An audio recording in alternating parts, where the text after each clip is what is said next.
તો વાત કરીએ અમદાવાદની તો એમસીએ ડ્રાફ્ટ બજેટ ₹14,001 કરોડનું બજેટ રજૂ કર્યું, જ્યાં ક્લાઇમેટ બજેટ મૂકવામાં આવ્યું. ત્યારે નેટ ઝીરો જેવી બાબતો ઉપર ધ્યાન આપશે છે. ત્યારે કેચ ધ રેન કેમ્પેઇન ચલાવવામાં આવશે, જ્યાં મિશન 3 મિલિયન ટ્રી કેમ્પેઇન પણ ધરાવવામાં આવશે. ત્યારે 450 બસો એમટીએસની ખરીદાશે. 2000 નવા કેમેરાઓ શહેરમાં મૂકવામાં આવશે. શહેરમાં તહેવારો દરમિયાન લાઇટિંગ કરાશે. ત્યારે રેવન્યુ આવકમાં વધારો થયો છે.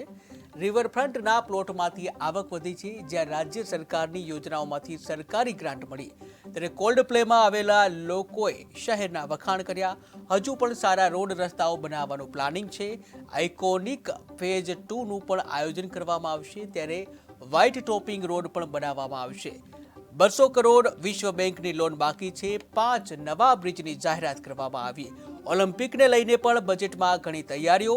ત્યારે મેદાનમાં જરૂર છે ત્યાં બનાવવામાં આવશે.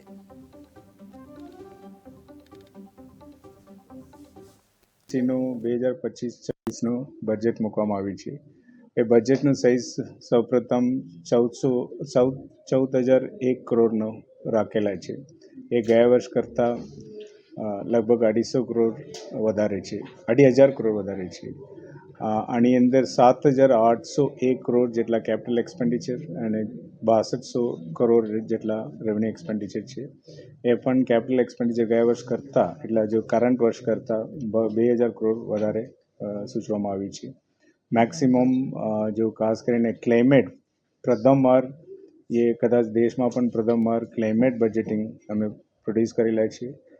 ક્લાઇમેટ બજેટિંગમાં net zero, energy efficiency, climate mitigation, flood mitigation એ બધું ધ્યાનમાં રાખીને લગભગ 70% આસપાસ એક્સપેન્ડિચર જે કેપિટલ એક્સપેન્ડિચર છે એ climate resilience, net zero, energy efficiency આના ઉપર કરવામાં આવશે.